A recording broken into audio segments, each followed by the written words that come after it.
All right. Okay. Hi, everyone. Welcome to another episode of the Mindgasms podcast.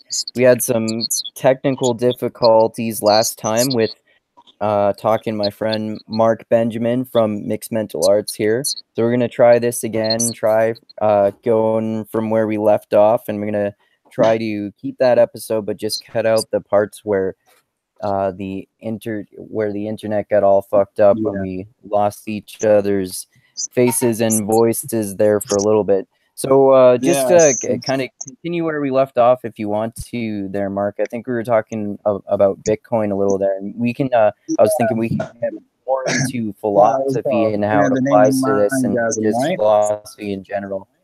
Sorry? Oh, okay. Yeah. Last time on Mindgasms, Mark had trouble with his internet, and so did Mindgasms. We were talking about the Bitcoins and the many use cases that the other coins had, and the small economy that is being trudged up from literally out of nowhere. The gold bugs want out, but the new cats want in. And the bankers want to wipe it all out and steal all the gold, all the paper, and indebt literally everyone. Who will win this episode of Mindgasms? We will see with my sexy voice. Only one will prevail. That's enough wrecking of my voice today. All right. So, yeah, that fucked it up bad. I didn't drink before doing that, so I'm going to suffer later. So, yeah, there's so many crazy use cases that's coming in. And the reason why, there's a couple of reasons why the Bitcoin crashed the first time. One, it was clearly a bubble. That is a fact. Is 20,000 within that short period of time? No momentum. No incremental rises that has recorded there's something called traders call it moving averages or something like that. And because Bitcoin's so young, it has a very short history. The bubble you're talking about is that 2008 financial bubble. Yeah. Yeah, there's that too. But they said lots of people say Bitcoin's a bubble. And how they express think about it, as in the more metals guys, that's some that I respect too. Say, okay, just so you know, this is a scam where someone's going to be left holding the bag while the prices drop, while the smart money gets out. But you see, something's weird here. They shoot all the small money out and the rich money's going in, because it went 20,000 without the rich money. Without the bankster money. That it went 20,000 from small guys. Oh, and now they're making it easy for the big guys to go and that's why they want laws too. But countries want it destroyed. Many people have different interests. The countries don't like it because it's not it's a multi-country currency. So do you think it's it's got Bitcoin has less of a potential for becoming a bubble because like you were alluding to, it's less controlled by rich people's interests in particular, and lower class people can have more access to it? Yeah, if somebody's willing to pay for it, Bitcoin will exist. And Bitcoin is the most truthful means of doing a transaction, because with gold, you'll get robbed. And if you're smart about it, you won't get hacked or phished, because Bitcoin can't get hacked, but your computer can. So if you're minus being hacked or keeping your funds on Coinbase like an idiot, you don't you won't have to worry so much unless you give your private keys out to somebody, like an idiot, without doing your research or due diligence. You won't get hacked. Like, especially if on a cold wallet, which is basically like either a USB or a paper with a barcode on it. That's all you really need. A paper with a barcode or keywords or key numbers. Oh, okay. And if you remember those numbers, you could your Bitcoins anywhere.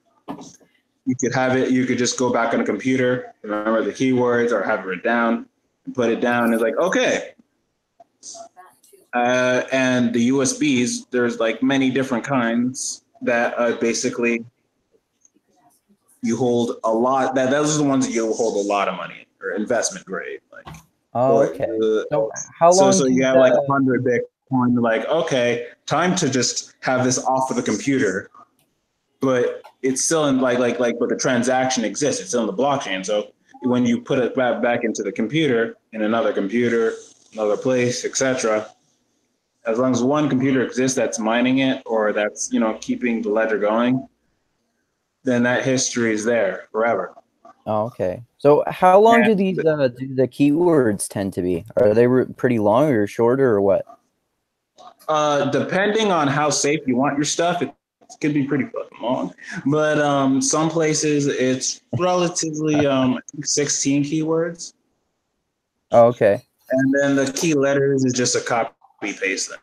Like, and think of Bitcoin like you have your transaction key, which is basically you use it's like using your debit. Most cryptos as well is basically a debit. Like there's a key in front, you copy paste it to another wallet, preferably a downloaded wallet, preferably has private keys that you know about. And then you take those and put them in a safe place. And you either keep it in your computer if you're safe, you think it's safe, USB because it has some form of that too. And you just travel with it. You could travel with it. You could go overseas. You can't do that with gold. Yeah, or so like you really can't. I hear you can't. At least. Not very easily anyway. Like gold weighs a lot more than USBs, right? Yeah, and people won't know about it. Yeah. You can be a millionaire, and you can just go overseas with the USB and go like, okay, got my Bitcoin, and then you could get a Bitcoin debit card, which is basically. Yeah, there's lots of them. There's 10X that's having trouble because banksters don't like Bitcoin. There's what's it called? There's a lot of them, but the one that's out are BitPay and Shift debit card. Shift debit cards connected to Coinbase and BitPay, and they're both hot wallets. So don't keep a lot of money in there. Keep your spending money in there. Wait, what's a hot wallet? A hot wallet is like it's in the internet, so it could get hacked. Oh, okay. And you don't have your private keys.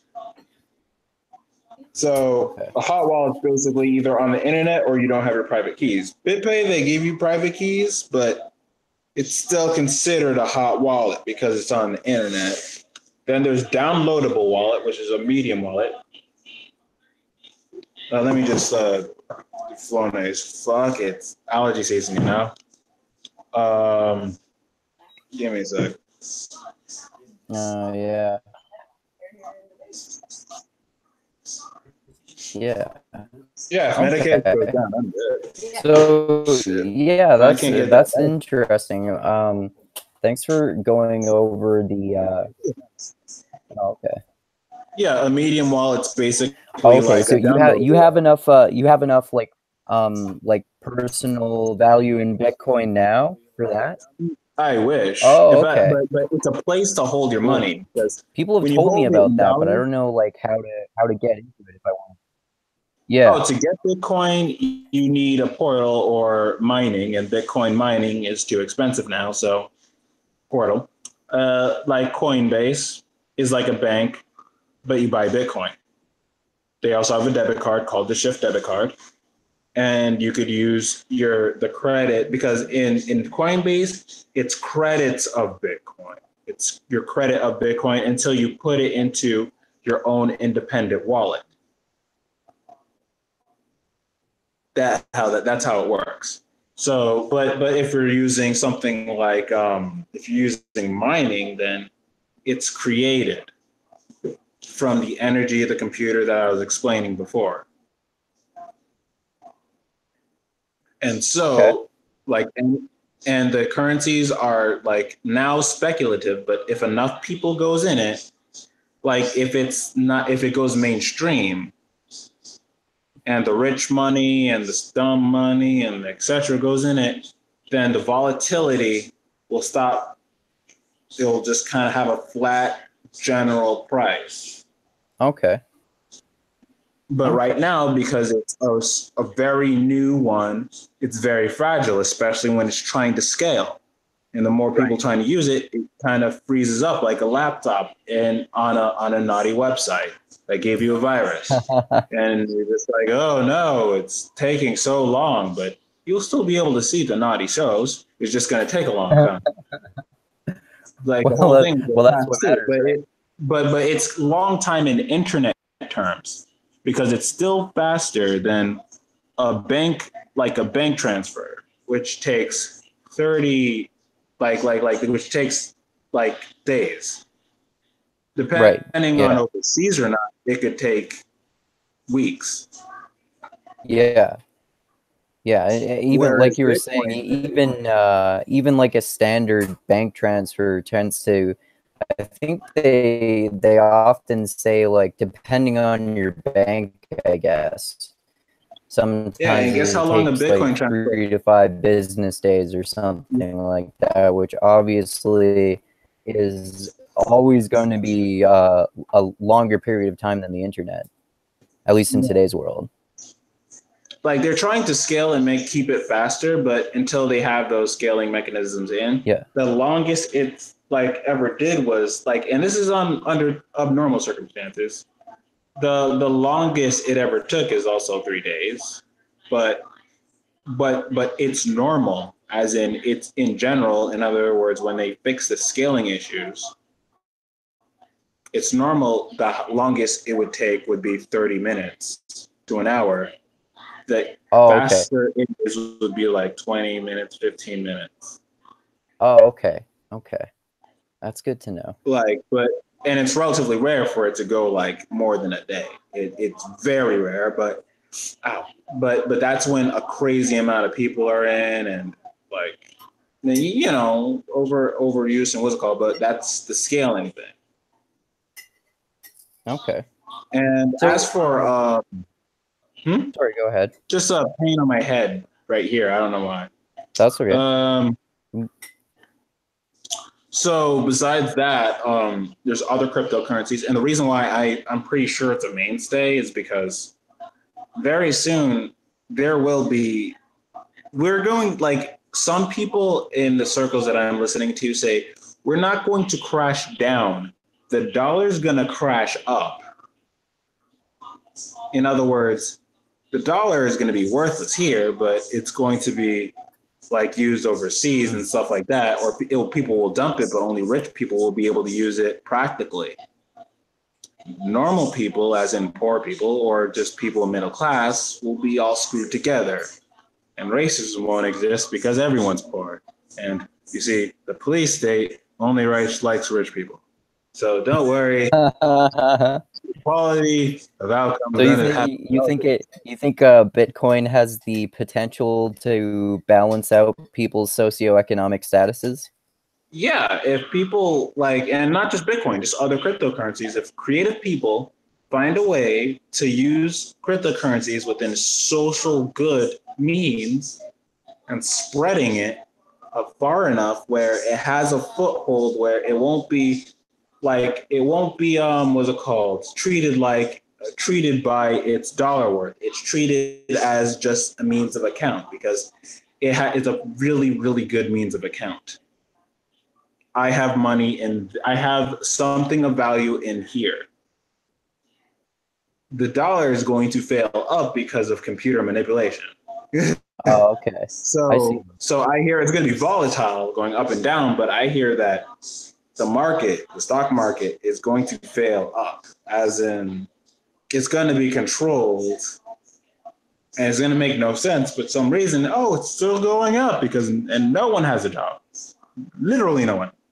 They're actually in Kansas. So maybe Bitcoin then could help potentially be one of the tools that helps us solve the jobocalypse, like when we with the technology taking away more jobs that humans do, and more of us are going into like intellectual or like work that requires using your mind, like online stuff like podcasts like this, and maybe Bitcoin can be a way of helping facilitate and even increase that tendency too. And if that's how it can even likely end up being, then that sounds fucking awesome, man.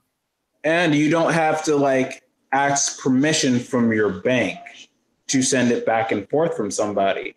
Right. Yeah. That's the main thing. Think about it. Why doesn't a lot of people like get jobs these days? Is because of the rules of the state. What are the rules of the state? You probably need some kind of diploma to get into certain jobs. Or you need some kind of, what's it called? You can't ask a random guy down the street to say, hey, yo, dude, if you want a little extra money, you could do this, or this, and I can give you this. You can use Bitcoin for that. You can't use dollars for that because they won't like, or even, and I mean like, but not just Bitcoin, all the other cryptocurrencies. And if you want and Bitcoin is not like completely private. It's pseudo private. Like you have to do the work to actually look at all the chains. I'm sure the government's trying to figure that one out. But there's like anonymous coins like a Monero, a different type of coin. And it's the most private coin, which you can mine with an ASIC. What's an ASIC? Litecoin with the ASIC is basically like, think about a computer that just does one thing and doesn't have a screen. That's an ASIC. Oh, okay. And it does like a code and it does that forever. But they break down a lot. And there's cloud mining sites like Hashflare or NiceHash where you buy hashes so they can fix their computer. Because it takes a lot of energy to hash a Bitcoin. And that energy, that ASIC breaks down. You need money to fix that. But they will stop mining if the price of Bitcoin goes down a certain amount. And that's why Hashflare only has Ethereum right now as a thing to purchase. And it's best to purchase like $1,000 worth of it. And I don't have $1,000 because I'm nice and poor like an adult. So I have to go and put little bits of money, $20 here, $20 there, because you need a certain amount of hashes to actually make a profit. Because you need a certain to take it out of Hashflare. Okay. But there's other sites, they're just not allowed in America because the laws in America prevent people from the outside. Like they make it hard on Bitcoin by using the pen. The pen mightier than the sword. They don't need the guns. They just go in and scare the people that don't know a lot about it and say, hey, just so you know, we will sue you, business owner A, that is curious about Bitcoin, but not anymore, are you? Because you're going, or to become an exchange, you need some serious money. It's not even funny how serious the amount of money you need. Like the startup costs of something increases the more regulations in there. And they regulated almost all means of making money. And Bitcoin is like like there was gold and silver used to been relatively easy, I hear, and then they regulated that to hell and used the futures market to crush the price and keep it within a certain area. Oh, Same thing with gold, and also oil. They do some massaging of the oil using perception and all that crap. Wait, what do you mean? And then, well, think about it. Oil. We have a lot here. Why do we need the Saudis? I actually hear about this. One of the reasons, like this is one of the theories that some people have on Trump. What he actually wants to do is crash the current dollar system. In other words, get out of the treaties that we have with Britain and the Western Union, it was called that are kind of keeping things as they are, and actually making alliances with I don't like, this is the Belt and Road Initiative. So the East, right? Because that's, regardless of what anyone thinks, that's where the future is. And if anybody is like politically whining right now saying, oh, but Russia, guess what Russia has? They have a supersonic nuke. Russia, shut up. They have a supersonic nuke. In other words, it will hit us before we even get our nuke ready. Right. Okay. Like 5 minutes. Nukes are you shouldn't fucking play around with that shit, man. Yeah. And all over the news, what do you hear? Oh, we need to always be in icy relations with Russia so that we could always have that fear that we could go to war with them, so we could keep the police state up. Oh, okay. That is an interesting theory. Fucking dangerous as hell if it's true too. Yeah. And I'm not thinking of Trump as any saint. I think he's a dick. And yeah. To be fair, I make this point a lot too. That I think Trump's a scumbag, but he's not evil. Yeah, he makes claims that even if it's not intended to, it, let's just say, kind of titillates the more crazies of his party. Yeah, he's like half trolling like half the time, or completely trolling half the time too. Yeah, and that like I get it, but you're a president. But he's also a reality show host, so even with the current summit, people are like, oh, you gave Putin all the power. He was a KGB officer. What are you expecting from a guy that used to be a showsman? Or are you talking about Putin? Or yeah, Putin. He's a KGB officer. Remember the meeting? Yeah. I didn't see it, but they said that, Trump let Putin off with too much. Like, Putin was a KGB officer. It doesn't matter who he's sitting down with. If he's sitting down with you, you're going to suck that Putin. Yeah, so you're going to suck that Putin. I don't care how tough you think you are. Try to touch knuckles with a freaking KGB officer that knows psychologicals most and is a politician and has killed people before. Yeah, with his bare hands. Not politician kill people. Just a monster. With like that doesn't even need to be a politician to be a monster. He just is. And he has his own moral foundation from where he was born and being a KGB officer. So I don't put him in American standards. Wow. Well, yeah, exactly. Like different cultures too. Like Russia has a very different history and different culture from America too, right? And we're picking a fight with them. We tend to forget this. We're the ones that are at their border saying, oh, just if you're across it, we'll shoot you. Because we're America. Yeah. Because this is the land of the free. The land of the free. What was it called again? Free. And the home of the brave. Exceptional stand, was it? Yeah, it's exceptional stand.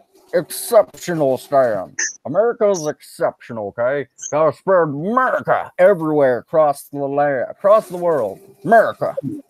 Yeah, it's just like I ever heard of that term, exceptional stand? Yeah, or for like ISIS, someone used USIS. Oh. No, USIS. actually, I haven't heard either of those. Yeah, because guess who's funding ISIS? Us. We just Wait, don't how see it in the wait, how news. so? Oh, basically, we just kind of give them weapons of mass destruction. But but we give them like Well, never. A lot of I heard people it was, know like, we literally, the like, CIA pictures of trained who is now the Taliban in Afghanistan or something like there's that, like right? there's Al Qaeda, Al Qaeda, what's it called? It's just different clothes of the same guys, just Yeah. changing clothes and going to different places. Slightly different from us meddling in their elections. Yeah. Everywhere, literally. Like, I'm not even joking. Literally everywhere. I don't know where we haven't.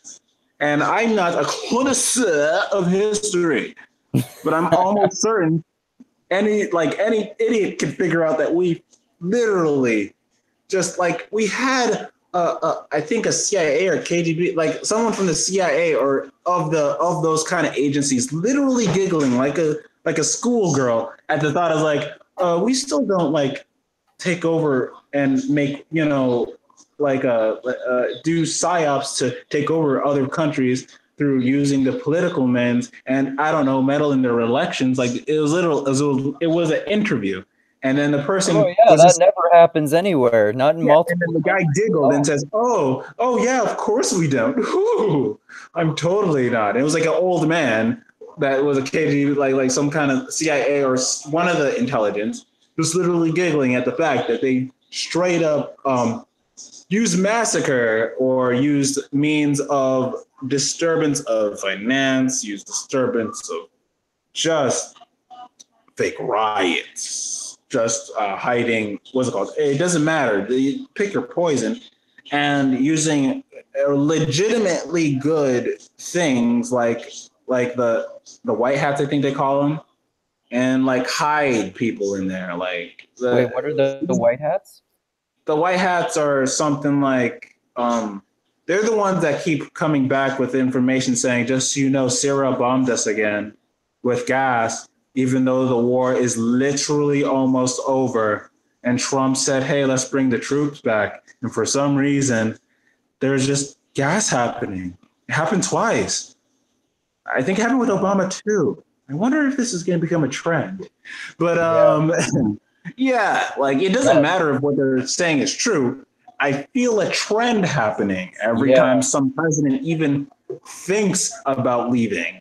It's interesting. It's interesting that you mentioned Syria too, because that's connected to Russia, obviously too, because they basically almost control countries that are right next to it or really close to it. Like I'm not the best on geography. I guess what Kim Jong-un's under, something like that. And then like when Obama decided to not attack Syria after those citizens got gassed, it was like a great moment in American history in some respect, because the public outcry against doing that, it caused him to listen to them and stop doing that. But then Trump attacked them anyway, and people criticize him for that.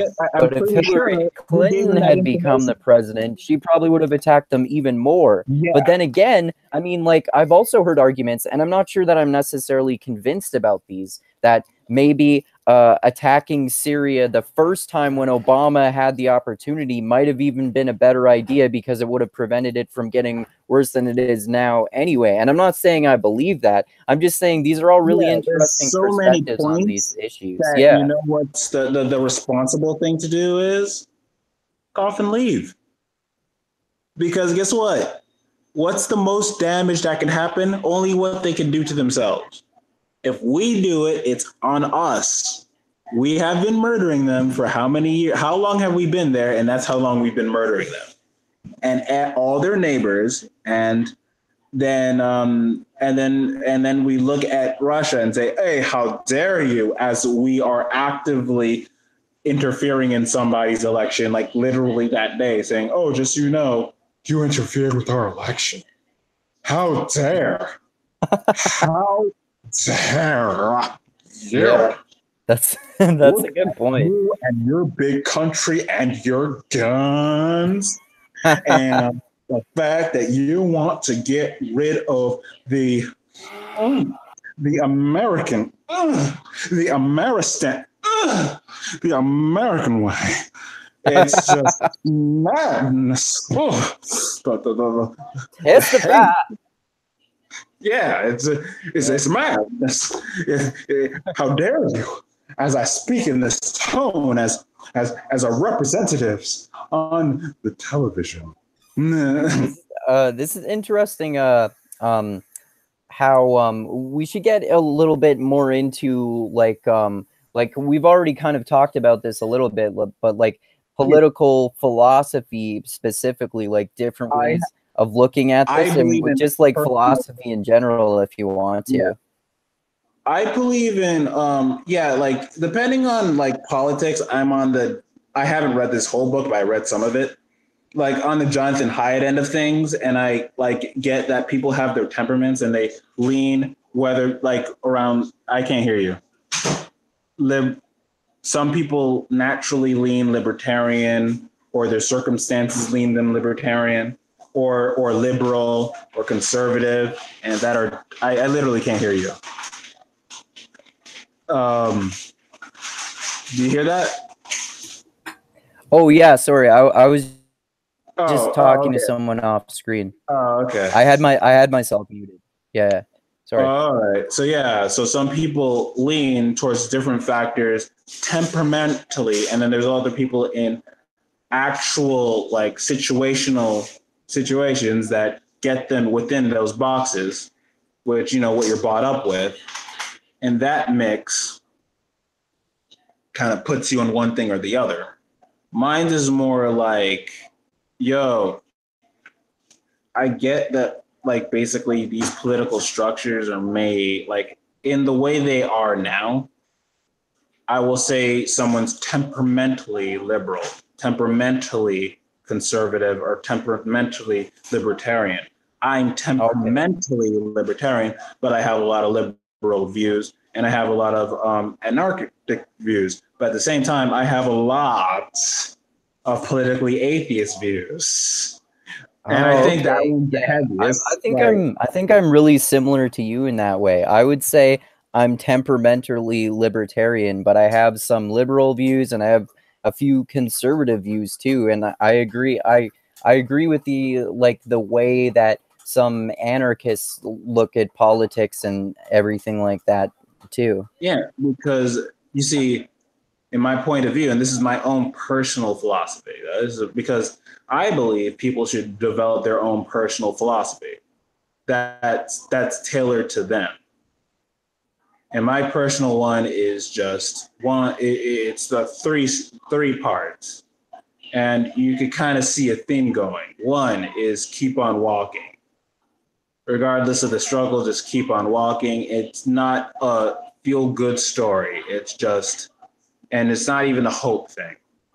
Just keep walking forward, because that's all. You don't have the right to stop. Every step you take, all you can do is go forward. That's for if you stop at any point, the reaper will be at your back waiting. And what's it called? That's a good way of putting it. Yeah, and that's literally true with me. I have Social Security, and that means I have benefits. And some people will say you should be glad that you got benefits from the government because we're paying your tax and all that stuff. Yeah, but you know what that also means? That means I feel the literal inflation. I actually feel it. I don't have a credit card. I can't just get into debt to it away. And that's a different problem for other people within itself. But I can't even get into debt to have a certain standard of living. I only have one standard of living. And within that frame, I don't have a car. And I can't, and anything above like $500 is a dream for me. Because everything from my rent everything goes to rent. because that's the deal. And if I get a job, the amount I get fluctuates a lot. So I have no choice but to be a good little boy and show them my bank account. I need to be the good in government housing. I need to be a good little boy and not like go out at certain times. I need to be a good little boy and say not take certain risks, because if I do, well, you see, there's a giant homeless problem that I'm pretty sure you could be a part of, friend. Like I'm very like I understand. Like I actually don't, and this is one of my other philosophies. When people say, "Why me?" I say, "Why not me? Why am I special? Why wouldn't a bad thing happen to me?" So any bad outcome I talk about, I'm literally referring to this will probably happen to me, down to a meteor literally coming from the sky, to thunder, which is another unlikely one, or a guy hugging me with a knife to my stomach, giving me a high stomach 5. That's the worst kind of high five. Yeah, it's the worst kind of high five. Luckily, it hasn't happened, but one of my random friends punched me in the stomach for no apparent reason. For no, like, or I could probably drown, or probably literal homelessness, or maybe my house could burn down and a piece of the wood crushes me.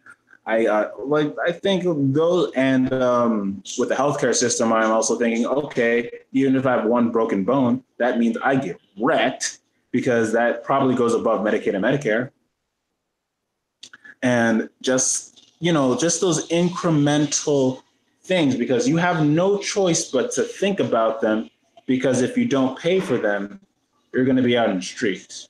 If I don't pay for rent, I think you've also talked to me before about how they make you more reliant on that stuff, especially like Social Security and whatnot, because if you start to make like above a certain above a wage above a certain dollar value, you're no longer eligible for Social Security. Well, you will see the difference in money actively, and if you're not an accountant, you won't be able to actively see that difference easily. So say you just got a job and you're on Social Security. What you get from Social Security would be about for me, for SSDI, which Social Security disabilities, would be $500, and then Social Security would give me $200. And SSP, which is another form of funding, would be like $400. And then the rent for government housing is $1,020. Then the phone bill is, in general, because if you want to save money, you will actually need to get an unlimited plan, $100 ish, depending on the phone. And then, and if you can't afford a whole phone, you need to buy it in increments. That's why I said $100. That government housing rent sounds expensive. Yeah, but this is New York. Oh, yeah. And I'm pretty sure elsewhere it's fine, but here I don't have a car. So I can't travel to a different place. I can't say, okay, screw you guys, I'm just going to go to a different place. I don't got that choice. Even buses, like if you wanted to go to the city, is like $30. No, actually, upwards of 50. 12 here and back, right? Here and back. Yeah, here and back it would be like 30. Two tickets. Two tickets or just one way? Both ways. Yeah, 12 bucks on one way. $12 one way. 40 seconds. Yeah, terminal. Okay, my bad. $24 to take the bus. Plus to take the bus. Figuring out where the other bus is when you're coming back. Wow, I had no idea that buses could cost that much. That's wow. Yeah, some of the buses, but of course the state buses that within the town buses are like $2, but the ones that go to the one that goes to the city, all the ones that go to the city are around $12. It's only a 2-hour drive. Right. Yeah, and it's only like a 2-hour drive. Oh, if you had a wow. car. But I don't have a car. Right. And so then there's that expense. So I live in a relatively rural area, so there's not much opportunity. And I've been in every dating app under the sun. To say everyone's in fucking Manhattan. Okay, but besides that, and New York City. What was it called? Besides that, and even the less ones are there too. So either way, it's the and I can't afford them anyway. So or afford to meet up with anybody or to meet up with a friend or what's it called? I have to reliably stay here. And of course, there's programs tethered to Social Security. There's and Medicaid and Medicare since I'm relatively young.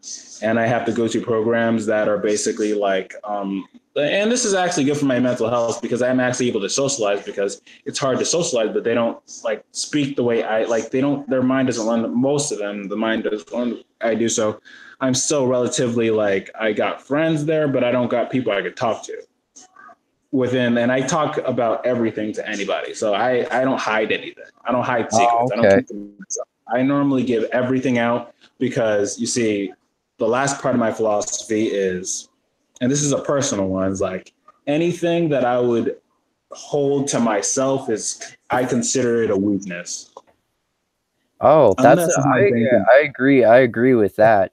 Unless it's my bank information, then they could screw themselves. But one good thing about the internet though, like similarly to Bitcoin in a way, is that like you were talking about friends, like for example with mixed mental arts that we're both a part of, that kind of helps me find new friends, even if they're just online friends, like you and me, for example, because like where I live and given my situation right now, I only have a couple of friends who still live here, who I still see on a relatively regular basis. So it helps to have like online relationships like that and whatnot.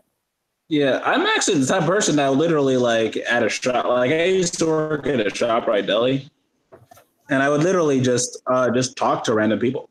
I didn't really mind, and I even give them my life story and everything while working at a ShopRite deli. That's like because I consider like yeah, you can find anything about me because I don't really care. It's a criticism I get from people, like other people, and I try to temper that because I'm just naturally like that. It's not just like a part of my philosophy. I'm just kind of more tuned to giving everything out. But well, you said you tend to be more extroverted too, right? As part of your personality profile. Yeah, ENTP. So yeah, and so I get the, and everyone has everything in the Myers-Briggs. Did you know that?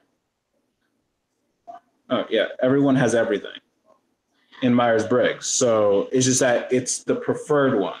Everyone has angels and everyone has demons within that thing. And what they don't like to do, what they do like to do, and you could work on them and have them, what's it called? But your temperament kind of colors you kind of hard. It's a nice base. And unless tragedy happens, your temperament's not going to shift much, or something just like epitomizingly amazing. Unless something either crazy good or tragic happens to you, your temperament's not going to change much. Yeah, that's a good way of putting it. That's a good way of putting it. Like you were saying, like it's a temperament, so that's the way you can tend to react to things, but you can adapt to it a lot, especially if you want to, given the situation. If you're like your particular behavioral, like their behavioral tendencies, like you were saying, yeah. And frame of reference, like yeah. I'm a picky eater, and I refer to myself as a filthy picky eater. Do you know why? Because so you can help change that. Huh? You can help change that. No. I actually need to mentally manipulate myself. Yeah, that's what I mean. Like to hard. label it as filthy in your head, so it can But be. that doesn't help much. It just makes me feel bad. Okay. It's just a batter. It's one layer batter. Like I'm really good to the point where I made it into an art form to verbally and mentally abuse myself. So it's almost an art, a mixed mental art. Yeah. Basically what I do, and it's actually because I map up everything in my head, and I'm a very like self-improving kind of guy.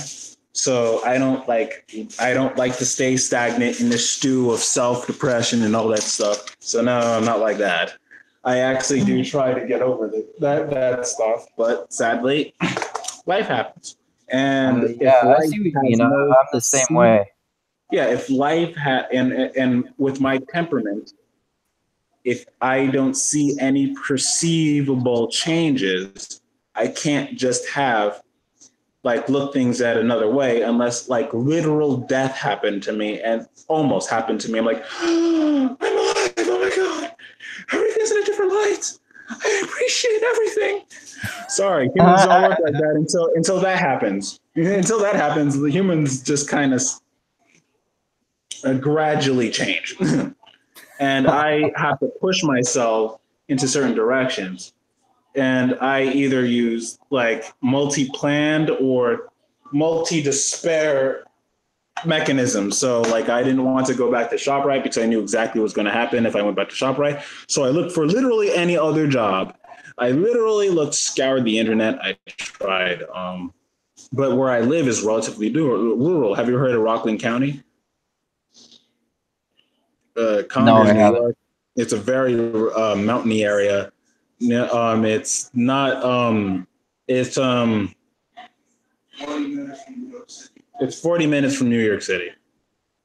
It's very relatively close, but if you're not walking there, even me, and I could walk really far. Oh, okay. Really far. I bike far too, but I can't even make it to the damned tap end. To give you some perspective. And I biked to New Jersey, and that was like fucking nuts. I actually was half dead on the way back, and my leg was destroyed after doing that. That was a mistake. Wow. But yeah,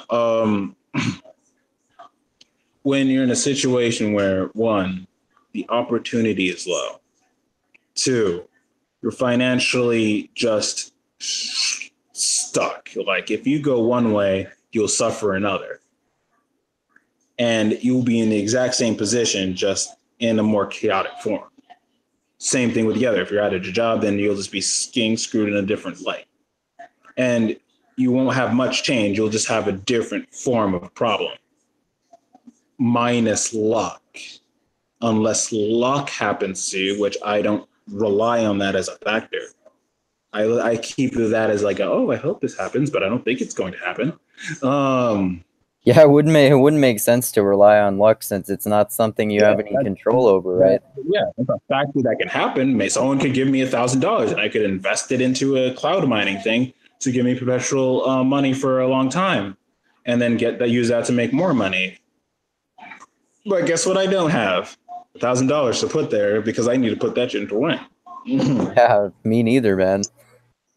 Yeah, and then there's the fact that if I make anything more than even if I get out of my current bucket, there's another bucket called middle class, and the middle class gets raped by taxes.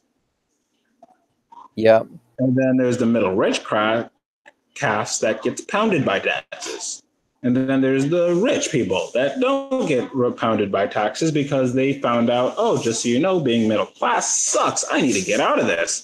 How do I'll put all my money in commodities. That is not in the stock market. I'll just have it literally in gold, silver, diamonds, whatever, and have my net worth in different objects that you can't tax fuck you by.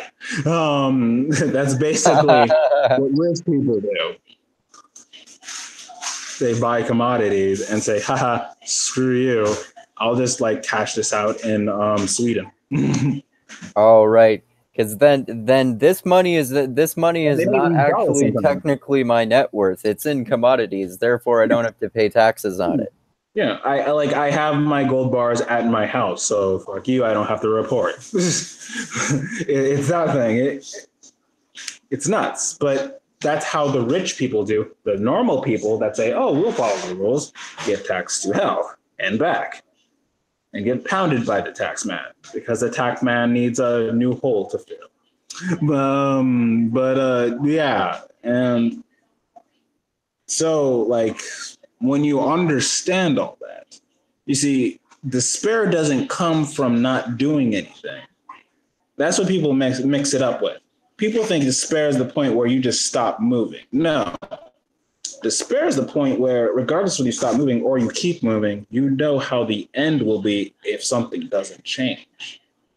Yeah, thinking about how no matter what you do and no matter how hard you try, you'll never get out of your current situation and your current challenges unless you change this one or this two or three or more different factors, which is way easier fucking said than done.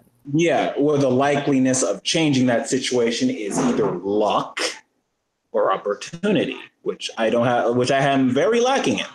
But what I do have is, well, no amount of job, time, and I've been researching, and this is where we go all the way back to cryptocurrencies. I've been my first stop on research was Rich Dad Poor Dad, which is another thing you need to read tomorrow. I'm not joking. You're reading that tomorrow. I'm still going through all of the many links that you've sent me that are all very educational.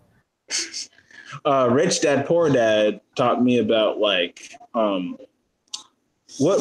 rich people think. They don't think like we do. They're yes, it might sound sociopathic with someone with a more empathetic leaning, which is more than likely liberal. But they are very pragmatic. They're very utilitarian. And they give the perceived work of somebody's effort. So they won't just screw someone over. That's the old capital class. That's kind of a stereotype too. Yeah, but that's what using the stereotype of the socialist, but on a positive bent, that's what the old capital class does. They risk their assets to make more assets by looking for people that are relative that can give that need money, and they will give them money for a certain task and give them the right amount. But with the way things are now, and like I said, I'm politically atheist. I'm not a libertarian. I'm not a liberal. I'm not whatever. What I see is because of all centrist in a way too.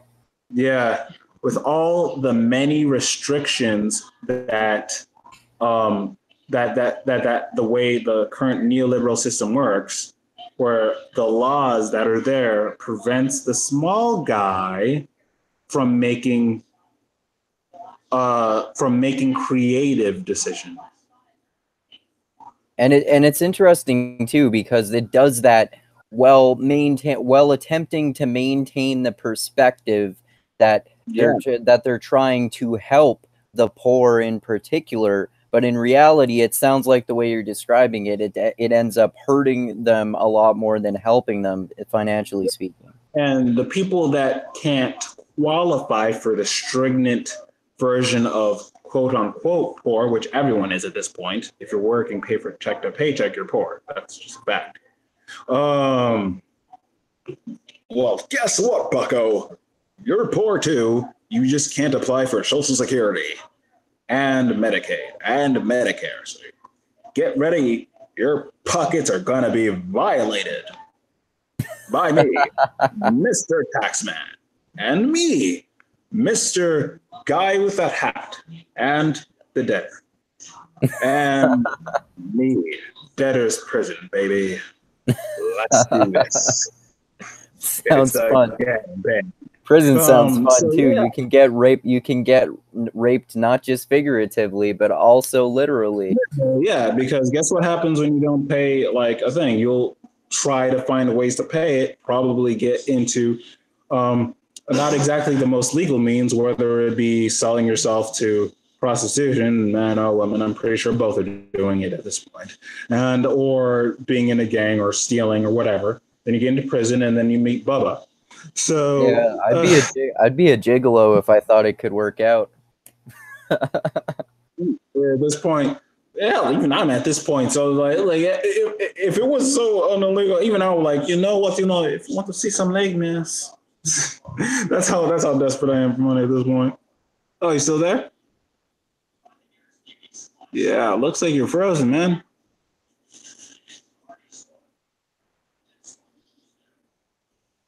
You see me now? Yeah, I lost you There there you for a sec, but I see you. Yeah. Yeah. You got cut out right after I said I could be I'd be a gigolo if I thought it could work out. And then I responded, oh yeah. At this point, I might as well. Like, I would whore myself out. Hell, if it wasn't just such a girl, I'll be doing a scantily clad thing with a like, hey man, yes, you want? And then it's like, what my like, I'm not the muscle man dream, but I'm probably someone's dream. I have a goatee. Well, almost. Hey, miss, walking down the street. You look like maybe you're a little chubby. Maybe you have a little trouble getting laid. You like some nice toned white dudes? Toned white. Do you want some chocolates? Or yeah, you could try some chocolate too if you want to try Mark here. Yeah, that's how bad things got in my end, and because of like, let's just say the Me Too movement. No matter how much they pretend, it doesn't have detrimental to like, oh, as long as you don't pretend to rape, then you don't have anything to worry about. No, just so you know, guess what? Women perceive things differently from guys, and they have a natural need to do that, mind you, for safety reasons on their end. And I completely get it. And guys that are not exactly fucking gigolos can't go to every random woman and say, hey, just so you know, I sexy. Have sex with me, the world. Yeah, like actually able to pull that shit off. How a woman interprets what you say to her depends on how attractive she finds you. Like, depending on the woman, you could call her sexy and she would like it, or if you said that to someone else, you'd get accused of sexual harassment. Oh shit, did I lose you again there?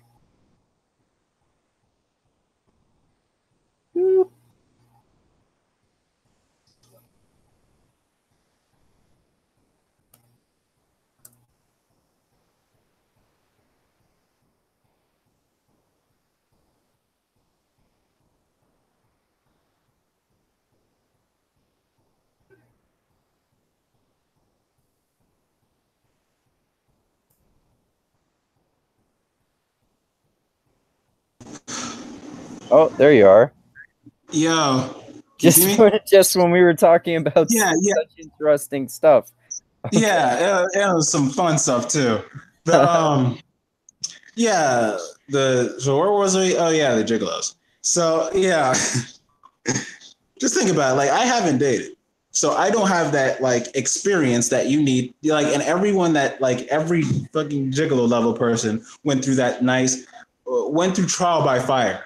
They went to every girl and said, hey, guess what? Do you want to have sex? And they want to have sex with me. And then they finally learned a way of asking that wasn't creepy.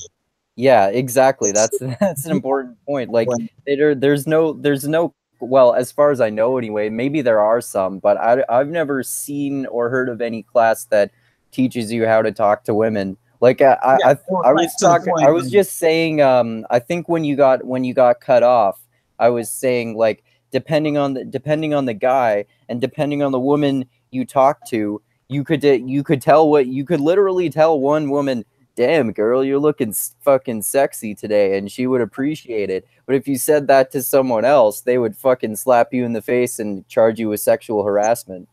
And you need to know the nuance with that. And you know what's hard to, and you know it's a very hard way to, and let's just say autism makes it very hard to gauge nuance.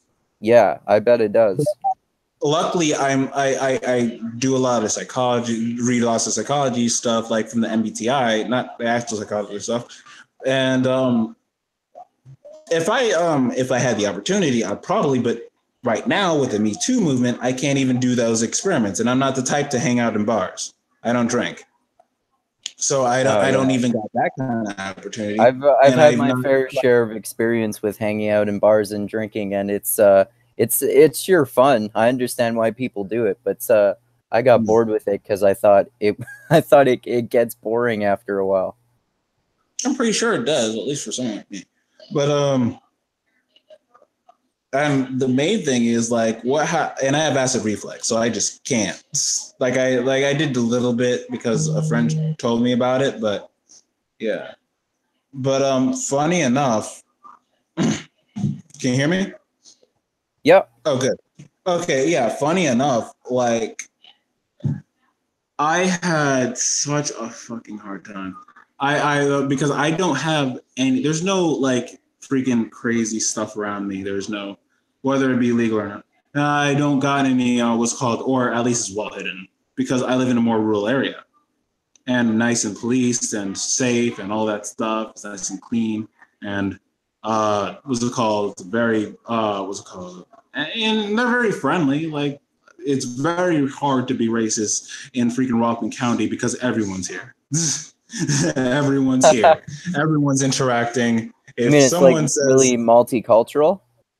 It is multicultural. It's not even like there's literally a Spanish area. There is the whitish area, but everyone met everyone enough times. Like you'll meet everyone enough times in Rockland that that's normal, especially if you were born there. That's just normal. Like even if you were like born from a freaking white supremacist, the son's like, Daddy, what the fuck you talking about? That like my friend named Jake, he's a cool black man. We're talking about a wall. I like my Mexican friend named Kuwai. I don't know why he has a Japanese name, and I don't know why it's a Japanese name, which named cute. Probably he's gay, but I have one of those friends there too, and he seems normal too. And like you literally have everything here. And he seems like a cooler guy than some of my white friends, Dad. What's up with that? Yeah. You'll never really get that here, or when it happens, it's such a stark difference. Like the very first time I saw racism, the problem is, the worst part is like I get why they're sad about it, but I'm just like it's so stark to me because of where I live. It's just like, oh wow, you speaking Spanish? Like in the racist tone, because I guess racism to me is like speaking like some Cthulian language. But I understand it exists, and it's more interesting for me to talk to a racist person than to a non-racist person, because I met with all, and unless they're like the murdery types, and that's a different story. But, like as a black guy, I'll be very interested in talking to a racist because I just want to know how you think, and to slowly break down all your preconceptions, slowly losing trust with your friends or family. That's good. But that's I bet it is fascinating to try to figure out how racists think that way. Yeah, but from talking, not books, because that's how I learn things. I learn easier from conversation, because that's how I like. You'll see this in the MBTI thing, but this is something I perceived long before I even knew about MBTI. That's how I parse out information. That's how I understand how I feel about a subject. I talk about it. Yeah. I basically say, hey, just so you know, let me debate this with you so I could understand how my thoughts are, because I can debate something even I don't like easily. So like I guess because I don't got that no barriers type of personality, it's very hard living in a barriers full situation. And because of my lack of dating experience, I have to try and go for blunt chicks, which are like finding a needle in a needle stack, like someone that's bluntly sexual. Move where I live. You won't have any trouble with that. So, like, yeah, If I went to generalize all the chicks who are around me, of course, but there are some for sure. Yeah, there are definitely some. It's just that you need to ask them, and you see, I'm very polite. Yeah, I don't got the temperament to go like, "Hey, baby, what's up?" I'm not that guy. Yeah. Well, actually, that's interesting because in terms of what you said about learning, I kind of tend to be the opposite way. I prefer learning from books, and like reading and writing about ideas too helps me learn about them. But then again, I watch and listen to lots of podcasts, and I love those, and I do that every day. And then I, of course, love having my own podcast where I can talk to you about stuff like that too. And I learn a lot about conversation through conversation too. And with me too, like even though I'm an introvert, so I've had more trouble with this too, like especially like when I was a teenager before I had any experience with talking to women or anything like that. It sure took a lot of practice to like get up the confidence to actually be able to. It's easy to talk to women. It's to talk to women about that. Yeah, like because it's only now that I'm closer to 30 than 20 that I would say I actually literally do have as easy of a time talking to an attractive woman, just like even having a normal conversation with her as I do to a guy. But it took a long time for that to happen. Well, as I could talk to about any woman. The problem is, one, because I don't know the dating language talk, and because my mind doesn't work in nuance. Well, like it's a sensing thing. Like when people are flirting, there's a sensing apparently that you kind of there's a flow, and I'm able to pick on flows. Intuitively reading body language and that kind of stuff. There's an intuitive flow and there's a flow that people kind of just feel. I don't have the feeling part of that. Okay. I don't got the feeling flow. I got the intuitive flow. So I can kind of see where it is, but and that's why I can't go all the way with learning, because I could think about, you could think about something, but that doesn't mean it's going to play out the way you're thinking about it. And I'm able to easily pick up a conversation with just about anybody. So that's not a problem. Like I said, I could talk to people while working at a ShopRite deli. Think about that. Think about your deli clerk just trying to convince you to take a taste of spicy cheese. Now he knows for a fact that you can't take that spicy cheese. Try to maybe use those same sorts of skills for talking to women or something like that. Pretend that you are some awesome spicy cheese. Well, to be fair, that was a way to take out some stress, and once I gave spicy cheese to a child, I understood I became a monster. But I was like, literally one of my friends that was working there just gave me a look of like, how could you? And I was like, I don't know. It was just, it was such a, it was, I knew like afterwards, but of course the mother was there. That's the only reason I was able to just like morally do it. This was like, and then I told the kid out, like, just so you know, that's why you don't take things from strangers. So you taught a valuable lesson. I literally gave him a value lesson because I needed to give them something. I think about that. Once you realize after working at a deli clerk, doing that is basically, one, get rid of stress, and two, it's fun to see people eat spicy food and can't handle it. So I get the spiciest one, and I normally give it to pups or random people. Pups I refer to as kids. No, most of the time teenagers, and especially the cocky ones. But and I was like, hey, yo, dude, you want? But just any random person, like, hey, unless they have like a problem. I don't really do that, like, because I don't want to accidentally kill them. So I just go like, yo, I want to have I was called, hey, please trust me. Just taste it. It's free cheese. And it's just the worst. Besides that, like, working at a deli is very monotonous. Over time, you're doing the same thing over and over. And even though right now I could walk crazy miles, the minimum you're walking a minimum of 4 hours when you're working at a ShopRite deli. You know that? Minimum. That's minimum. And if a little shit quits, somebody decides to quit, which is a lot of young people these days, apparently, guess what happens? You'll have to take their hours. Now, I need you to use your brain for this one. What happens to Social Security?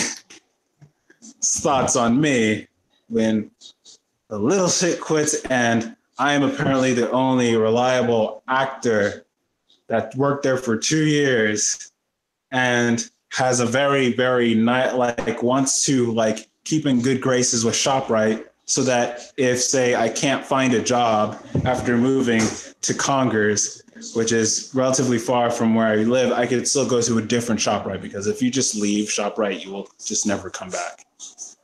And because that was a job I did and I have experience in, I need to leave in good graces. So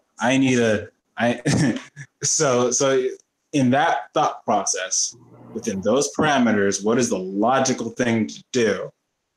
You keep working, but you get a hit from Social Security.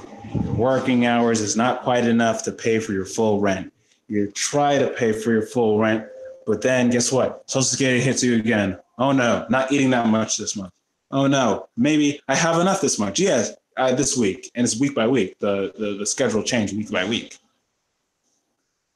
And so slowly that just whittles you down. And because you're not making quite enough to do anything resembling investments, same thing with Social Security. If you're on Social, the thing is the rules are different. Before, I had the right to use my money as I could. Now I just don't. Like, they actually have to look at it because I'm getting from Social Security, period. I had SSD before, which is stable, which is 500, but it's still not quite enough to live comfortably. Okay. Yo, can you see? What's SSD? SSD is Social Security Disability. Give me a second. I need to drink some Oh, right. Okay. Yeah. Okay. Yeah, that's I see what you mean. Yeah, so if you get more hours like you were talking about, then you take a hit in Social Security. That's like what you were talking about before, like how it's almost a trap, especially since it's a perfect trap, because the incentives there is, one, what happens if you're middle class? Think about that. Healthcare. Think about that hard. And you have to pay for all of those things yourself, presumably. Yeah, if you're middle class, so if I get out of my situation and hit middle class and do it the normal way, what normal people do, the normal way, guess what's going to happen? You're going to follow the rules. You're going to pay your taxes. You're going to get in debt. Something's going to happen. You're going to get super debt. You're going to you will have too many assets to get Social Security. Social Security disability will leave because you way past the amount that you'll be getting that from. You have a filthy job, you got your pension, etc. Oh no, the economy crashed because mishandling of funds or mistrust in the government, in your government from other governments. And that's why socialism doesn't work. It's like when other governments don't trust your money, guess how much your money's worth? It's worth diddly if you don't make your own goods. Yep. If we made our own goods, we could have a state or two that's socialistic. Hell, even Marxist. But guess what? That's an inherently authoritative system when you scale it to a Yeah. country. Yeah, I don't like that aspect of it, that it's authoritarian. Like I can see a however, like even though I have like like you were talking about, I share some of your perspectives on political and economic issues, like in the completely opposite direction of socialism too. Also, like you were talking about, I have a few different perspectives, like how I see value in every different kind of political perspective. Yeah, me too. Essentially, like even like for example, here in Canada, I appreciate the socialized healthcare that we have.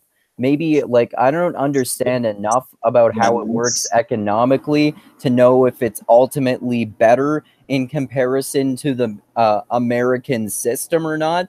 I just know that from my own personal experience and from experience of people that I know that it's pretty awesome to be able to go to any doctor for free and to go to the hospital for free.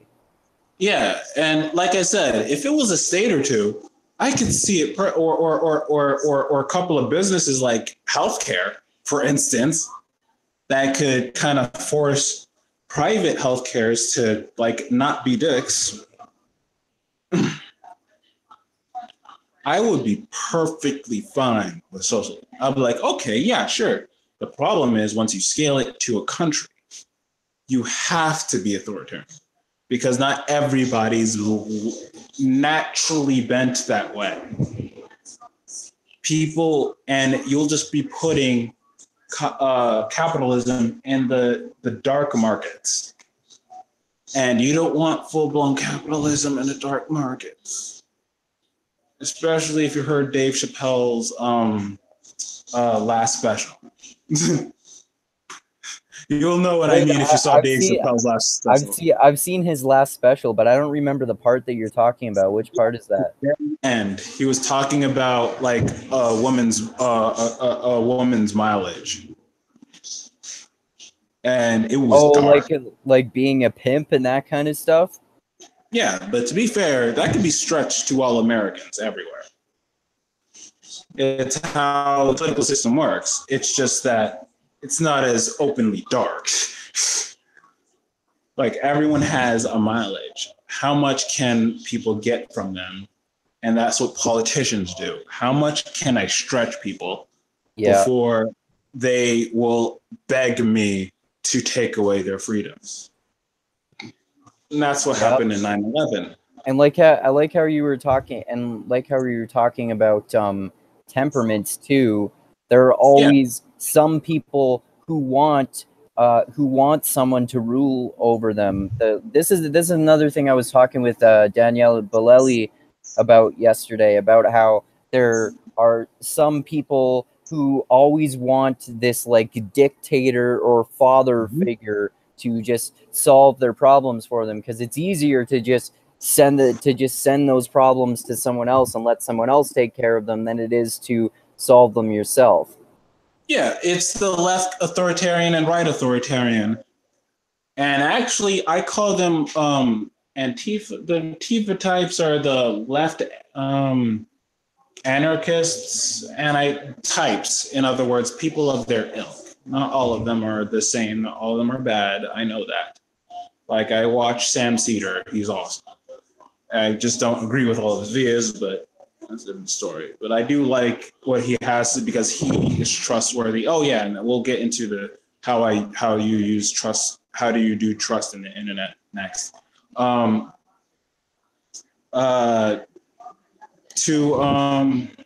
was I? Oh, yeah. Socialism. There's 3 lefts and there's 3 rights, and then there's libertarians. What are the 3 different types of left and 3 different types of right? Yeah, and then there's the libertarians. 2 types of libertarians. One of the libertarians are actually one of the libertarians are indeed solidly on the authoritarian right. That's a fact. They're the ones on the TV, the ones Sam Cedar rants about, the ones that are religiously sucking the teat of the great savior Elon Musk. How so? Oh, you find them. You see them every once in a while, just sucking that Elon teat. They just keep sucking so hard on it, saying, "Oh, I love you. Oh my God, you make so much wonderful tech, and you will save the world. So let me have one more lick." Yeah, they're those guys. Yeah, I find them weird. There's also what's it called? But and I don't group them completely together because there's the more radical ones, there's the not so the same thing, but I call them they're that sector of the authoritative right. The ones that are a bit overzealous and happen to be on Main Street. I mean, not Main Street, Wall Street. My bad. Probably have Wall Street in there, and has an income leagues above anything we've seen. And they kind of put everyone in their standards, and that's your lukewarm Dickie saying, "Oh yeah, I believe in free market. Now give me that free money, that non-risk money for that free market." See, free market is a risk money market. It's not a free money free market. We have a free the ones that the free market that the guys that are talking about it on TV are talking about the free money, free market. In other words, they don't got skin in the game. They'll just ask Big Daddy government for some money. Yeah. The one that they always complain about. Competitive and have risk, like you were just saying, right? Then they complain about the government afterwards, like a bunch of hypocrites. That's the Elons. That's the that's the very that party, that weird sad party. I see clips of some of the parties. My God, that's sad party. There's also then you go a little bit more right, and then you get the doctrine right. In other words, you could find your overzealous religion, overzealous leader worship. In other words, follow the leader, whether it be governor or whatever. Overzealous on norms, which are, and I understand why they don't like killing the babies. And yes, I'm going to use that term because it's gonna it's good to be real with yourself. It's like, even if it's a girl, I want them to go okay, yeah, this is a choice. I am indeed killing this thing, but I'm still gonna do it because I have the right to do it. Yeah. And fuck, it's my body. That's why that's kind of what I want to see. I don't want to see it's my body. Yeah, fuck yeah. I want to see, yeah, I'm killing this child for my body's sake and their soul's sake, because guess what happened? I will probably be a bad parent if I get this child now, because I'm going to be very, very regretful. I see what you mean. And I wasn't planning for it. And you know what happens to unplanned babies? Well, we don't have a great economy. We both die. Or thrown out or whatever. This is a cruel world. If it was actually as dogmatic as the right that wants baby control, in other words, what's it called, to have it, trust me, it would be disgusting how tragic it would be. But at the same time, I understand why the right is a bit squeamish about the overzealousness, because there are people that goes and say, "Oh, don't worry, I'll just get it, what's it called, and I won't, do my due diligence." But I understand tragedies happen because guys are dicks sometimes, and some people, not the majority of people, but almost all hot girls, I'm assuming, have this problem with people and drinks. Apparently that's horrible, but don't worry. It's happening to guys now too. So you're not alone in your despair. I just wanted to tell you you're not alone. Yeah, I like the way you put that about abortion too. That's why I try to say, instead of that I'm pro-choice, that I'm pro-abortion, because I see why people are against the idea of abortion too, and especially in late term abortions, it can get fucking gruesome the way they're performed. But like, on the other hand, I don't think it's my right to decide what a woman does with her body. And there can be many situations like the ones you were alluding to where it's not a good decision for her to have a child if she becomes pregnant, and it's her choice whether she has the child or not. Yeah, and girls have now finally got control of their sexual organs, like, because of medical improvements. AI, Jordan Peterson, and because I have never met a weak woman in my life, but at the same time, I'm like, okay, yeah, she has perfect, like, she dignified, what's it called, and they have the right to a job, they have the right, what's it called, and I get the interest things. Like, people get bored all the time when I try to bring up the shit I try to bring up. I see their eyes glaze over. So yes, it is an interest thing, but there are definitely some that can do a better job than the man. Don't worry. A lot of women could beat me up.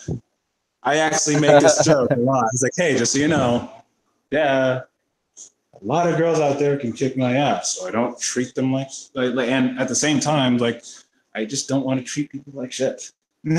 So yeah, exactly. But I am going to use but I am going to break down any barriers and speak the way I like, because I like that, and you can't put me in the box except for the financial box, because they got me on a collar, and I don't want no more collars. Because think about it. And that's what makes it so terrifying for someone like me to go into the day. That's why I'm actually I want to be in a situation where the everything's clear. So at this point, I'm not even looking for I'm just looking for that, because I've missed that part of my life where I'll be able to get all that energy out. I know if I went and I'm not a conservative. If I went straight to marriage, I don't trust the me now to go like, oh, but there's someone else. Like, I will probably even do, like, even if I loved the person, I'm like, I don't trust the me now that goes like, because I'm naturally curious. I want to get that shit out of my system. Get that, what's it called, to have like that multiple sex, get the multiple, what's it called? I don't got that because I'm not a dick. I'm not the guy that does the trickery. I'm not the guy that does God. So I, at the same time, even though I want to do it, I don't got that dick in me. Don't got the guad in me to afford a host either. You need some real guad to get that host.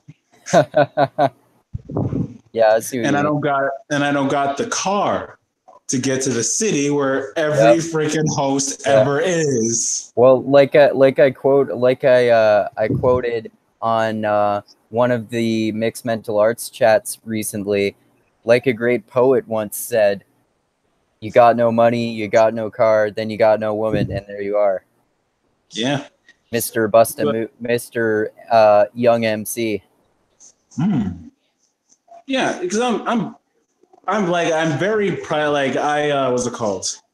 My philosophies that I alluded to before is basically like, I don't have, like, I'm too privileged to have the right to commit suicide. And like I said, I'm an artist. Yeah. And I'm an artist at mentally torturing myself. And I'm able to look at my own emotions individually and my own wants, goals, and everything. I'm able to look back into my head easily and go like, this is where this desire comes from. This is where this is. I can't, like, of course, it's intuitive, but it's like putting a character to it. So I call every dark desire I ever had is a bit mixed with the more nihilistic thoughts that I have, and think of it like a smiling shadow, always just kind of there. And I get along with it well, actually. It's not even a scary thing. Think of it as a shadow always kind of there. And you could just go like the beast, people that are afraid of the beast going like the beast within them, or the savage monster in animes. No, it's actually something I pet every once in a while, but I know that one day if I'm not paying attention, it'll slit my throat. That's because actually get along with the last person you meet. That actually sounds like a much more psychologically healthy way of approaching that, and it sounds like we're similar in that respect. Like I always analyze these ways that I tend to think and my own biases and problems and stuff like that, and I think and I like entertain these nihilistic or like really dark ideas too, and like the way you put, I love the way you put it there too. I have to pet the monster fairly regularly and just like, you know, confront it. It reminds me of like the way Carl Jung puts it. It's like you have to confront your own darkness and acknowledge that darkness is a part of everyone's personality. And if you understand and accept that and integrate it into the way you live your life, it can help you live it in a more effective way where you understand that there's darkness, but you don't let it defeat you because you can understand it. Oh, you understood it that young? Yeah, I think I was like 7. You see, I know it was, and kids, when you look back into the past, your old man filter kind of comes on. So I don't know if it's exactly like this, but I know the general beats of what happened. And what basically happened was once I had a fight with a kid because something with my tricycle or something, and I fought the kid, and then what was it called? And then I was having too much fun fighting the kid, and then I was like, oh, this will kill me.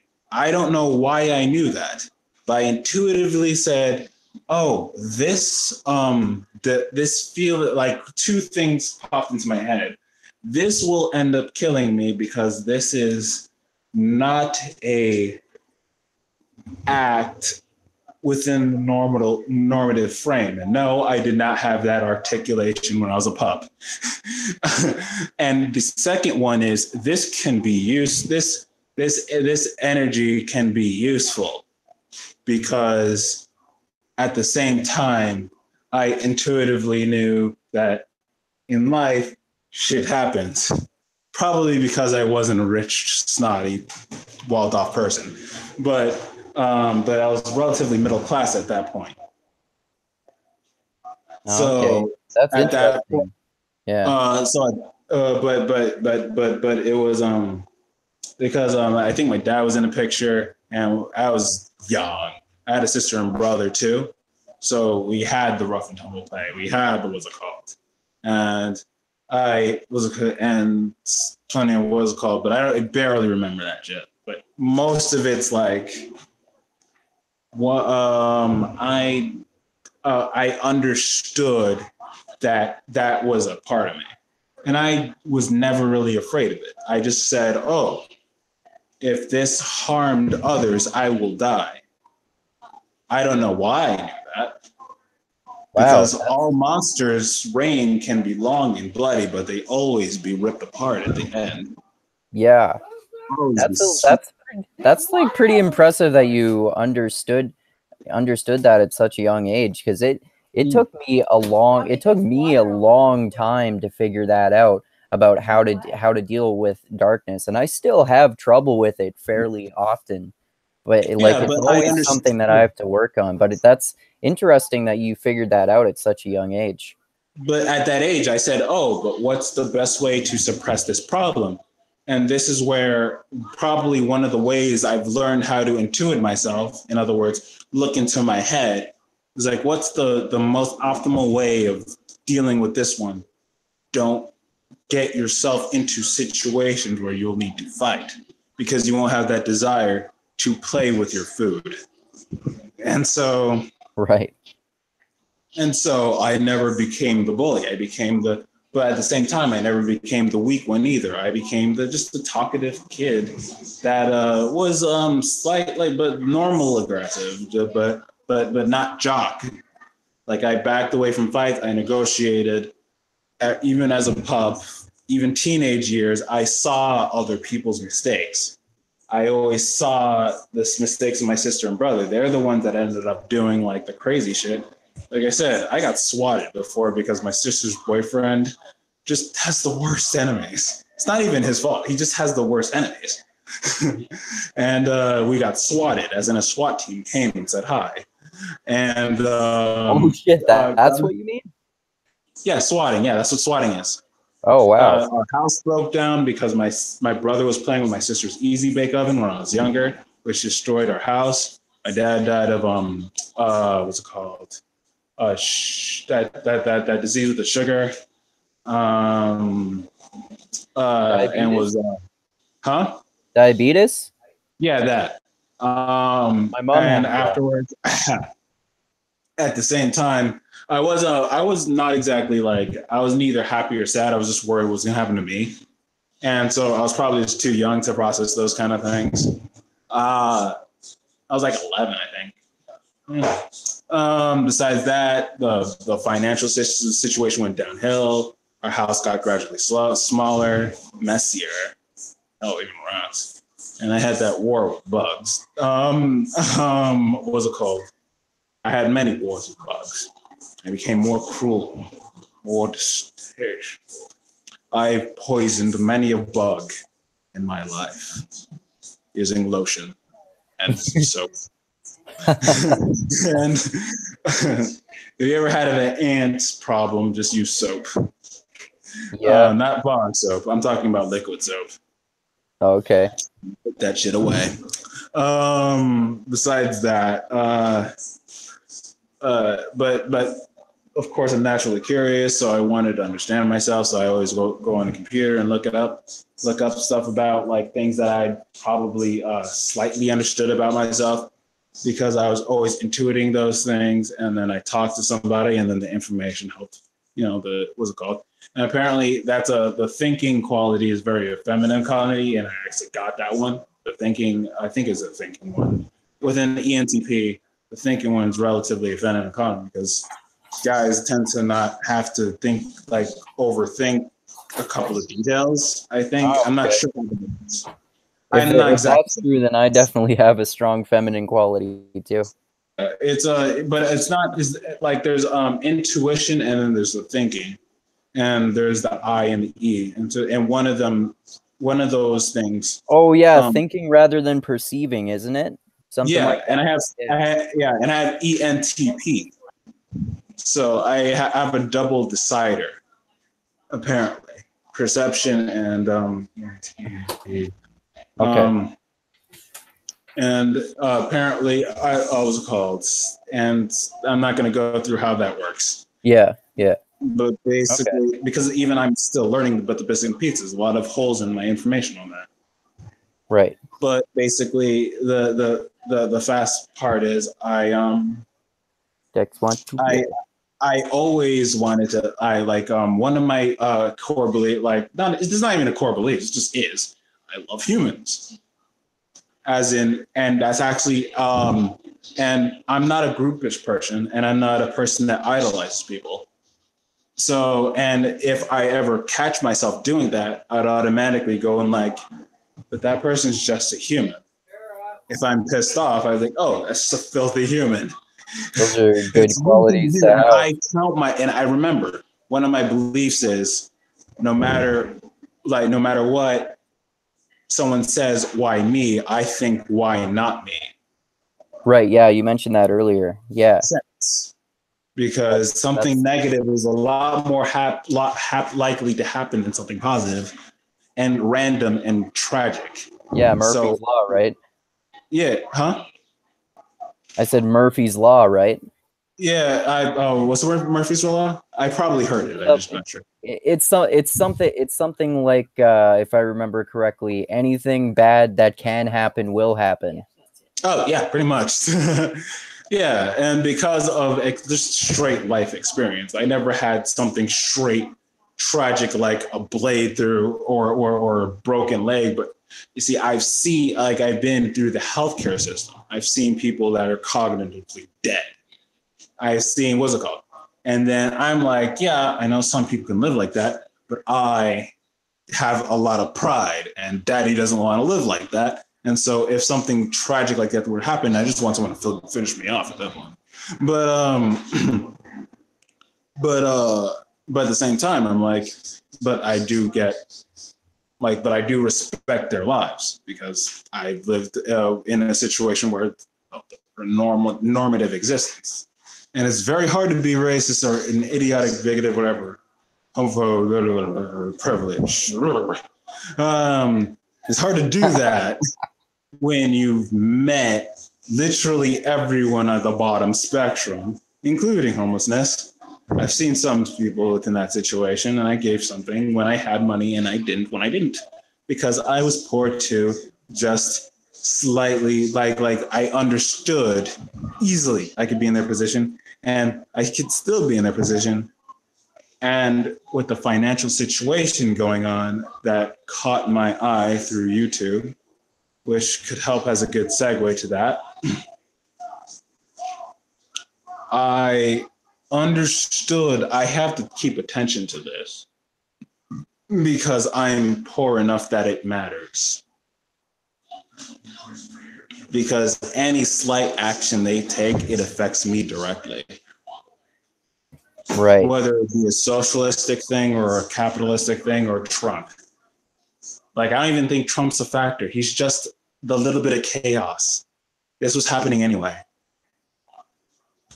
It's just that we know about it because it's Trump, and the media doesn't like him. So they're just using him as a blame. And he wants us to know about it, and the news wants us to know about it too, because like we were talking about earlier, they profit on chaos. Yeah, and he's like I said, he's a dick. So yeah, I get and I'm pretty sure he takes MAGA seriously, but at the same time, dick move. I die in that dick move. So any liberal out there saying, oh, he doesn't understand. He must be a Trump supporter. He must be. No, he's a dick. That's it. I don't factor into his decisions. He doesn't even know I exist. I'm the star someone didn't see. What happened? What was that? Sorry? Oh, sorry. I'm the star he didn't see. I think of people as stars. They're their own little system, and their gravity can only hold so many different stars around them. And those stars that circle around them block their view because they're orbiting around them. And the more stars orbiting around you, the more your view is going to be, the more the bigger the cluster, the more your view is going to be skewed towards the where light won't be able to where light will start not being able to escape. Yeah, that's why supposedly the 5 people you surround yourself with and spend the most time with are the people who influence you the most, right? Which makes sense. Yeah, but what I do, I treat everyone I meet as a teacher. Literally everyone, people younger than me, older than me, etc. Everyone's That's a great philosophy. And because everyone has something that I don't know. And because I just assume everyone's smarter than me, I get lots of lip because people say, why the fuck are you asking me that question? I don't fucking know. I get a lot of that. And so I asked about economics to random people. I asked about anime, or I'll ask about geopolitical situation, or I'll ask about just random people. And it's when you meet somebody within that random people, it's even more fun because you found one, a very rare fish, and 2, you get an interesting conversation. And what liberals don't understand is, you see, people there's a reason why that cluster thing is a very good way to describe a bubble. Because the internet is just a mass cluster of certain information separated from each other that you need to go and pick out and parse out. There's so many different cluster bubbles to pick from. What are you comfortable with is what you'll probably go into. Yeah. And then if you're in that cluster bubble, whether it be comedy, whether it be just randomly jiff and jaff, hell, it could be artsy, it could be what's it called, it could be this, it could be that, it could be political, it could be about porn. It's probably about porn, isn't it? You sick boy, what the but that's not the point. It's well, there's porn about any of those other things you listed for sure. Yeah, literally everything is it's definitely there. But people are not curious of the other bubble because they're so big. The other cluster bubbles are so big and swerving around their own thing. And you're just like, you know, if these two things hit, they'll be catastrophic. A lot of people are gonna die. We don't want that. So let the bubble be. Let it pop. Let nature take its course. Let it. Yep. Let it pop. Yep. But if it but once it pops, it's probably because two bubbles collide. I think a good way to be is, like you were talking about, search out as many bubbles as possible. Yeah, and I actually do like deep dive because my curiosity works like that. I'll learn as much as I can on a subject and binge it. And then I'll slowly peter off into a separate subject. And then once I have a normative level of understanding of it, even though I don't completely like book learn it, but I understand it to a point where I understand what they're talking about, I'll find a not mainstream media source, or at least somebody that gives information in a learnative way or has skepticism of some sort, like Tim Pool, or on the general left, the progressive is progressive soapbox. Jamal Thomas, he's also good on the left, but I trust them with news delivery because they're very conscious of their bias and they point it out and they always try not to be. They're they give the relevant information within their point of view, pointing out that they have a point of view that might not be complete. Yeah. And then Sam Cedar that thinks his point of view is perfectly complete. and his co-hosts. And I respect their opinions, and they are right in certain circumstances. They got a fundamental thing right. A fundamental problem being right doesn't mean you got the whole picture right. You just have a fundamental problem right. Of course. Like left isn't best. Left is just a part.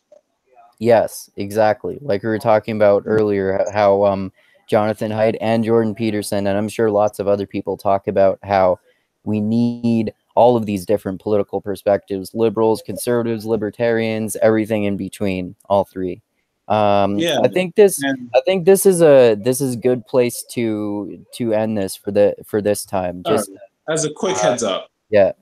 For a note for fans. Yeah. It's like the way I learned is to compartmentalize the people you trust. In other words, you never trust anyone. If you're getting your news, if you're getting your comedy, if you're getting anything that's educational, make sure you first have a broad search and slowly look for somebody always looking at themselves. Yes. For mistakes, always trying to correct, always looking for different sources, listening to their fans to a certain extent, and don't become like a Sam Cedar or on the right. What's his name again? I forgot that Jewish kid's name. Ben Shapiro? Yeah, that guy. That thinks they're right about everything. That's like, I think the reason why they bother me is not because they're wrong about everything. It's more so as they're so sure they're right about their point of view. Yeah. That's what Right. kind of goes like, okay, I'm sorry, man, I can't. You need to look for things in a thing of, and even if they're not using normal media sources, that's okay. Bitcoin is not something you'll look for on normal media sources. Yeah. The thing I gave you, the LaRouche stuff, is not, or the Belt and Road Initiative. The media has and understand their bias and trust them in the fact that you know their bias and don't take their bias as serious information, just bias information. Yeah. And then there are other that's their nerd boner there. You don't want to touch the nerd boner. Yeah. Stay away from their nerd boner. That's their information. Good way of putting it. You don't want them to wear baggy pants like Sam Cedar does. Yeah, that's actually a good addition to the way I was just gonna sum up this. Like learn as much as possible from a wide variety of different sources, but try to figure out people's biases and stay away from their perspectives as thinking they're always right, but still give equal value to the things that you think they get right or that you agree with, and always try to have a healthy dose of skepticism and try to look at yourself in a critical way and find other people who look at themselves in critical way, and just try to have more of a balanced approach to this sort of thing. But the reason why I respect the two of them, the reason why I don't just write them off, is because they bring people they don't agree with on their show. Yeah, exactly. Yeah. And him, they both do that, even though they're very, very self-righteous. Yeah. Which is where they have a use. So even if you're politically averse completely to somebody, find what they're useful for. With the right, for hard finance, for, in other words, something solid, a supply side economics, I guess they call it.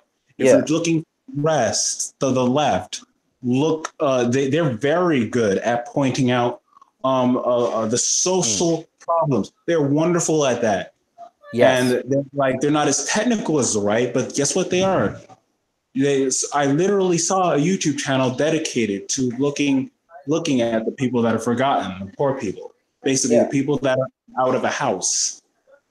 The people that the stories you didn't hear about. Like I seen YouTube channels that talk about the Belt and Road Initiative, something you guys probably never heard of, which is basically that something that might make sense of what Trump's doing. It might actually put that together. The missing piece might not be everything. Maybe Trump is sucking the nipple of Putin, getting that Putin milk. But you know who else is? A lot of politicians are sucking that banker milk. Yep. So always think that the political realm is morally pretty much black and gray, and don't think of everything as black and white. Think of it more as the Chinese thing, as there's balance and politics. Yes, exactly. Consider all perspectives, and be a filthy centrist or a filthy political atheist. and like you were just saying, like the left they generally speaking come from a perspective of empathy, and generally speaking the right comes from the perspective of responsibility. And the important thing to remember is that both perspectives are necessary. You have to have empathy for people, but also value responsibility, and find like some sort of like balance between those approaches depending on the situation. Sometimes you might want to value empathy more, sometimes you might want to value responsibility more, and just then find the libertarians that say freedom is freedom. That's why I separate the perspective of libertarians too. And then you can have like the balance between those three different perspectives, between empathy, freedom, and responsibility, and kind of try to find the right balance depending on the situation and depending on different sources, and having the right kind of perspective for that too. Anyway, thanks so much for talking with me about all this stuff. It's too bad. It's too bad that we had so much technical difficulties with the first part of this there, but I think most of it should still work out, and I should hopefully be able to edit out those parts where we got cut off and stuff, and maybe for this too. But yeah, thanks. Because it might help you get your channel up and running too. Yeah. So yeah, definitely, man. So thanks for talking to me, and I hope we can talk again for sure. And so I'll just say all the stuff that I like to say at the end of my videos here, and then if you want, you can offer any plugs that you have or anything like that. All right. All right. Okay. All right. So thanks everyone so much for watching another episode of the Mindgasms podcast. Technical difficulties aside, I hope you enjoyed our conversation as much as I did, and as much as I think Mark did too.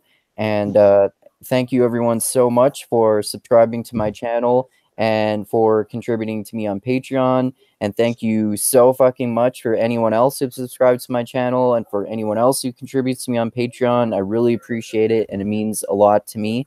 And also, as always, I love you all. Keep being the tiny beam of light that shines through the almost impenetrable darkness in the universe. And most importantly, always remember this: the funk cures all. That's my single variable solution. All right. So you got any plugs or anything there, Mark? Yeah, I got a couple. My Twitter is Mark1. I'm planning on making a YouTube channel. I'm not exactly sure how that's going to pan out because I need let's just say a very stable video thing to start with, and my phone, let's just say it's not it. I'm also you'll just also see me on a bunch of dating apps because yes, I'm going to even plug those because I am a shameless man. And I am nice and single like an adult, nice and poor like an adult. And if you want somebody that just have a wealth of information that just has no filter and just will spread that information everywhere, I'm a guy. And I also like walking. But also, besides that side note, I'm planning on making a either a YouTube channel or a Patreon channel, and I'm going to try to teach this guy how to make a Twitch channel once I learn how to make one as well. And basically, and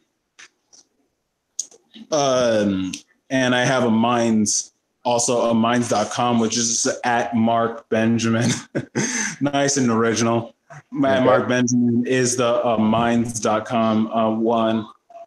And I just do random thing. I post on Twitter just things that I've seen that day.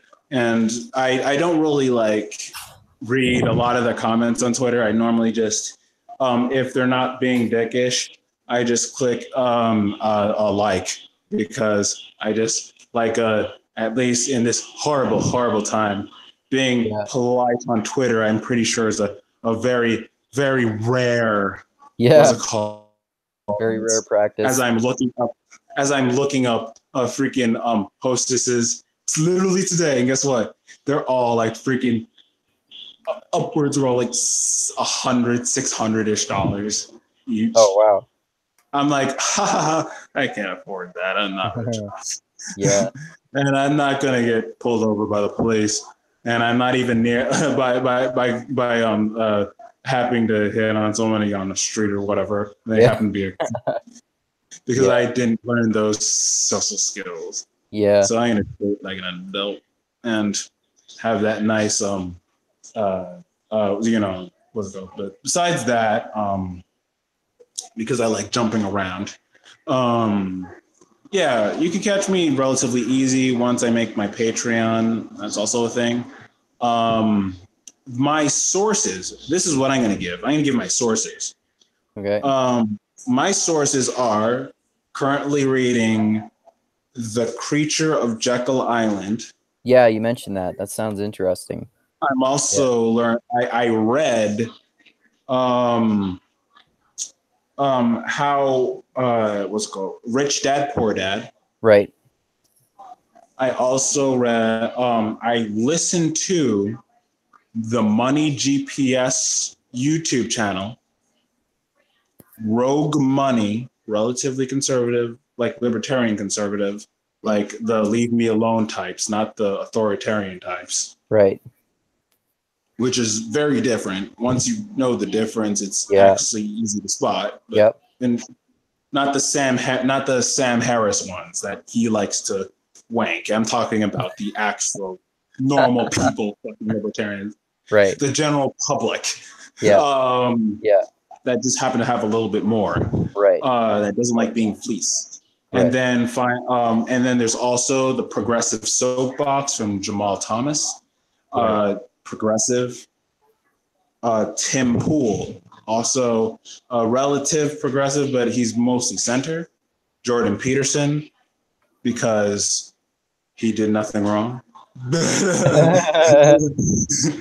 Jonathan Hyde. Kind of a CAD reference, isn't it? Yeah. Jonathan Hyde. What was it called? Who was it? Roaming Millennial is the purest conservative that I listen to. Okay. Without rolling my eyes, like, because there's pure conservatives, and then there's libertarians, and then there's kind of the then there's the comedian guy. I forgot his name. Steven Crowder. Steven Crowder, who likes dressing up in women's clothing, even though he says he's totally funny. I think he's funny too. And he's totally straight, even though he really likes those wigs. Yeah. Yeah. Well, he does have a wife, so presumably. Well, he's more open than he thinks he is. Yeah. But anyway, and also, what's it called? If we're talking about literary works, I'm not going to be pretentious. I can give you various books. I'm actually going to give you comics, because there's a way to gain morals through that. It'll be quick. Berserk. Okay. Man is not finished yet, and you'll understand patience like you never did on that one, because it comes chapter by chapter, but it's very long into it, so you'll have a good read, and it's a very good Ubermensch story. Oh, cool. Nietzsche. Yeah, it's a very good Ubermensch story, and you'll understand once you get through, like, after a couple of arcs, once you start getting the hang of it. There's also Knight's Run, which is a Korean manhwa, and it's basically think of a very, very Star Wars, like, think of Halo when Star Wars had a kid. Oh, and cool. It was brutal as like a war story would be. And think of it like the knights are like what you would, all the expectations you put on a hero. Yep. And how that psychologically affects them, and what they like about it, but how unhealthy that is, how much they don't like it at the same time, and how that affects them. Yeah. And even though they're overpowered, it's like it's a very good story about like what would it be like to actually have a war hero knight that has a very good, like a very traditional lines of justice, as in, hey, the alien race is trying to murder us. I want to protect everyone. That mentality, that mentality, and how that breaks somebody. Okay. Whether it be a king or a knight, and a night king, to be fair. And it's a very interesting story. There's also Tokyo Ghoul, which is a nice case of also determination, but also just suffering. It's a very good story, but if you're gonna watch the anime, only season 1. Don't bother with season 2 or the other ones. Just read the manga, like everyone teaches. But I like dark stories. Yeah, it's all of those stories are just really good, and most of them are done, minus one, but Berserk likes teasing us. Yeah, those 3 stories are just good ones that I could give you as. Oh yeah, last but not least, Alita. Alita, The last one, Alita. It's a manga, and it's about a cyborg, and there you go. Battle Angel Alita is the most beautiful manga I've ever seen. Oh, okay. Has the best art. The story. There's three stories of it. They retcons and stuff on like to have a season 2, and then there's a season 3. And it's just a really good story. And yes, Deus Ex Machina does happen a little bit. Oh, okay, cool. It does happen a little bit, but you're just like, but you roll with it. You're just like, yeah, but it's really good storytelling. Okay. But that is like some of the day, like I think it's more season 2 where the Deus Ex Machina like happens and happens hard. It's like, okay, that's bullshit. You can't just come back from freaking microchip. That's bullshit. But that's a thing, and yeah. Okay. Hopefully you guys will be entertained with that. All right. Hope you're entertained. Yeah. All right. Yeah, and have a great day, and we'll see you. I'll add your Twitter to the description for this video too. All right. Yeah. All right. Yeah. Thanks again for talking with me, man. Mm-hmm. All right. All right. Okay. All right. So adios until next time, everyone, and keep having mindgasms. Goodbye.